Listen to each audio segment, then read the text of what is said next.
ಮದುವೆ ವಿಚಾರದಲ್ಲಿ ಏನು ಅಷ್ಟೇ ಅಂದರೆ ಅರೇಂಜ್ ಮ್ಯಾರೇಜ್ ಅಥವಾ ಮದುವೆ ಬಗ್ಗೆ ನಿಮ್ಗೆ ಗೊತ್ತಾ? ಯಾವ ಥರ ಇದು ಮದುವೆ ಆಗಿದ್ದು, ಅರೇಂಜ್ ಅಥವಾ ಲವ್ ಆ ಥರ ಏನು? ಇಲ್ಲ, ಅವರು ಯಾವುದೂ ಲವ್ ಎಲ್ಲ ಇರಲಿಲ್ಲ. ಯಾಕೆಂದರೆ ನಾವು ಸೆಟಲ್ ಇದ್ದಾಗೆಲ್ಲ ಮಾತಾಡ್ತಿದ್ವಲ್ಲ, ಲವ್ ಮ್ಯಾರೇಜ್ ಅಂತೂ ಅಲ್ಲ, ಖಂಡಿತ ಅಲ್ಲ, ಇದು ಅರೇಂಜ್ ಮ್ಯಾರೇಜೇ. ಅವರು ಸಾಫ್ಟ್ವೇರ್ಲಿದ್ದಾರೆ ಅಂತ ಹೇಳಿದರು, ಅಷ್ಟು ಮಾತ್ರ ಗೊತ್ತಿತ್ತು ನನಗೆ. ಅದು ಬಿಟ್ಟರೆ ಇನ್ನು ಮದುವೆಗೆ ಇನ್ವಿಟೇಷನ್ ಕಳಿಸಿದ್ದು. ನಾವು ಅದೇ ಲಾಸ್ಟ್ ಮೀಟ್ ಮಾಡಿದ್ದು ಯಾವಾಗ ಅಂದರೆ ನಮ್ಮ ಹಿಟ್ಲರ್ ಕಲ್ಯಾಣ ವೈಂಡ್ ಅಪ್ ಆಯಿತು. ಸೊ ಲಾಸ್ಟ್ ಡೇ ಶೂಟ್ ಇತ್ತು. ಅದಾದಮೇಲೆ ಇನ್ವಿಟೇಷನ್ ಕಳಿಸಿರುತ್ತೆ, ಮದುವೆ ಫಿಕ್ಸ್ ಆಯಿತು ವರ್ಷ ಅಂತ. ಸೂಪರ್ ಕಂಗ್ರಾಟ್ಸ್ ಅಂತ ಹೇಳಿದೆ. ಏನು ಮಾಡ್ತಾ ಇರೋದು ಹುಡುಗ ಅಂತ ಕೇಳಿದಾಗ ಅವರು ಹೈದ್ರಾಬಾದಲ್ಲಿರೋದು ಸಾಫ್ಟ್ವೇರ್ ಅಂತ ಹೇಳಿದಷ್ಟೇ. ಅದು ಬಿಟ್ಟರೆ ನಾವು ಮೀಟ್ ಮಾಡಿಲ್ಲ. ಅದಾದಮೇಲೆ ಅವ್ರದ್ದು ಆ್ಯನಿವರ್ಸರಿಗೂ ನಾನು ಮೆಸೇಜ್ ಮಾಡಿದ್ದೆ ಅಷ್ಟೇ, ಈಗ ಒಂದು 6 months ಬ್ಯಾಕ್. ಅದು ಬಿಟ್ಟರೆ ಟಚ್ಚಲ್ಲೇ ಇರಲಿಲ್ಲ ನಾವು.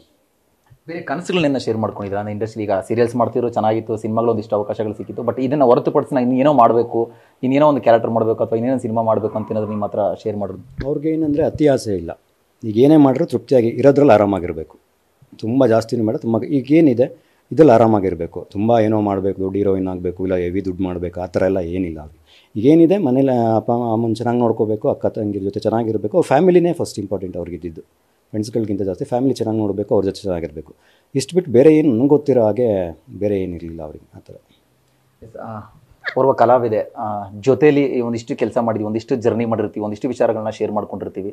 ಈ ರೀತಿಯಾದ ಒಂದು ದುರಂತದ ಮೊರೆ ಹೋದಂಥ ಸಂದರ್ಭದಲ್ಲಿ ಆ್ಯಸ್ ಎ ಕೋ ಆರ್ಟಿಸ್ಟ್ ಆಗಿ, ಆ್ಯಸ್ ಎ ಫ್ರೆಂಡ್ ಆಗಿ ಹೆಂಗೆ ಅದನ್ನು ರಿಸೀವ್ ಮಾಡ್ಕೊಳ್ಬೇಕಾಗುತ್ತೆ, ಅಥವಾ ಏನು ಹೇಳ್ತೀರಾ ಈ ಥರ ಒಂದು ಘಟನೆಗಳು ನಡೆದಂಥ ಸಂದರ್ಭದಲ್ಲಿ? ಕಷ್ಟ ಇದು. ಆಗಿದ್ದು ಕೇಳೋದಕ್ಕೆ ಕಷ್ಟ, ಅದ್ರ ಬಗ್ಗೆ ಮಾತಾಡೋದಂತೂ ಇನ್ನೂ ಕಷ್ಟ. ಅವರು ಅಂತಲ್ಲ, ಯಾರೂ ಕೂಡ ಬರೀ ಇಂಡಸ್ಟ್ರಿ ಮಾತ್ರ ಅಲ್ಲ, ಬೇರೆ ಯಾರೂ ಈ ಥರ ಮಾಡ್ಕೋಬಾರ್ದು. ನಾವು ಅವಾಗ ಹೇಳ್ದಾಗೆ 30-32 ವರ್ಷ ಸಾಕಿರ್ತಾರೆ ಕಷ್ಟಪಟ್ಟು ಮನೇಲಿ ಅಪ್ಪ ಅಮ್ಮ. ಅವ್ರನ್ನ ಈ ಪರಿಸ್ಥಿತಿ ಈ ಥರ ಮಲ್ಕೊಂಡಿರೋದು ಎಲ್ಲ ನೋಡೋದು ಆ್ಯಕ್ಚುಲಿ ನಮಗೆ 5-6 ವರ್ಷದಲ್ಲಿ ಪರಿಚಯ ಆಗಿರುತ್ತೆ, ನಮಗೆ ಹಿಂಸೆ ಆಗುತ್ತೆ. 30 ವರ್ಷ ಸಾಕಿರ್ತಾರೆ ಮನೇಲಿ, ಅವ್ರಿಗೆಲ್ಲ ಈ ಥರ ಆಗಬಾರ್ದು. ಅವ್ರಿಗೆ ಶೋಭಿತ ಅವ್ರಿಗೆ ಅಂತಲ್ಲ, ಯಾರು ಈ ಥರ ಮಾಡ್ಕೋಬಾರ್ದು, ಆಗಬಾರ್ದು. ಏನಾರು ಆ ಥರ ಕಷ್ಟ ಎಲ್ರಿಗೂ ಇರುತ್ತೆ, ನನಗೂ ಇರುತ್ತೆ, ನಿಮಗೂ ಇರುತ್ತೆ. ಸೊಲ್ಯೂಷನ್ ಅಂತ ಇದ್ದೇ ಇರುತ್ತೆ. ಮಾತಾಡಿ ಇಲ್ಲ ಕುತ್ಕೊಂಡು ಏನಾದರೂ ಮಾತಾಡಿ ಸರಿ ಮಾಡ್ಕೋಬೇಕು. ಪ್ಲೀಸ್ ಈ ಥರ ಅಂತೂ ಯಾರೂ ಮಾಡ್ಕೋಬಾರ್ದು, ತಪ್ಪು ಇದು. ಅವ್ರ ಫ್ಯಾಮಿಲಿ ಬಗ್ಗೆ ಆ್ಯಕ್ಚುಲಿ ತಂದೆ ತೀರಿದ್ರು, ಈಗ ತಾಯಿ ಇದ್ದಾರೆ. ಫ್ಯಾಮಿಲಿ ಹೊರತುಪಡಿಸಿ ಅವ್ರಿಗೆ ಯಾರು ಸಪೋರ್ಟಿವ್ ಆಗಿದ್ದಾರೆ ಅಂತ ನಾನು ಇಲ್ಲ, ಇವರೇನೇ ಎಲ್ಲ ಮನೆ ನೋಡ್ಕೋತಿದ್ದು. ಮದುವೆಗಿಂತ ಮುಂಚೆ ಎಲ್ಲ ಅವ್ರ ಅಮ್ಮನ ನೋಡ್ಕೊಳ್ಳೋದು, ಮನೆ ಖರ್ಚೇನೇ ಇಲ್ಲ ಇದ್ರು. ಇವರೇನು ಸೀರಿಯಲ್ ಎಲ್ಲ ಅರ್ನ್ ಮಾಡ್ತಾಯಿದ್ರು, ಮನೆ ರೆಂಟಿಗೆ ತೊಗೊಂಡು ಇಲ್ಲೇ ಇವರೇ ಮಾಡ್ತಾಯಿದ್ದು.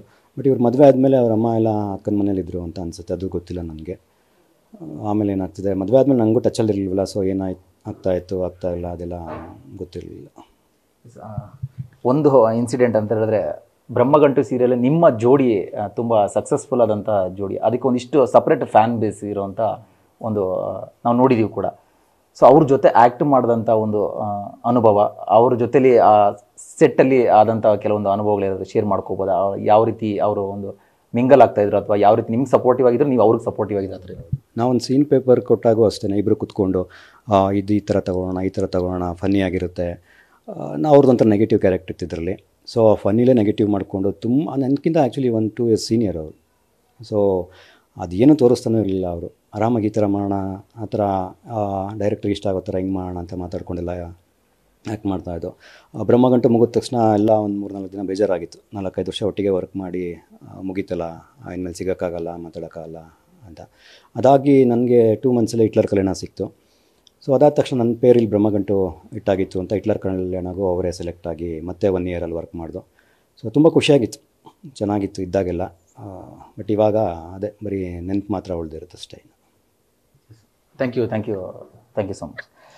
ಎಸ್, ಇದು ಅವರ ಕೋ ಆರ್ಟಿಸ್ಟ್ ಅಂದರೆ ಶೋಭಿತಾ ಅವರ ಜೊತೆಲಿ ಕೆಲವು ಸೀರಿಯಲ್ಸ್ ಮಾಡಿದ್ದಾರೆ, ಒಂದಿಷ್ಟು ಜರ್ನಿ ಕೂಡ ಮಾಡಿದ್ದಾರೆ ಹರ್ಷ CM ಗೌಡ ಅವರು.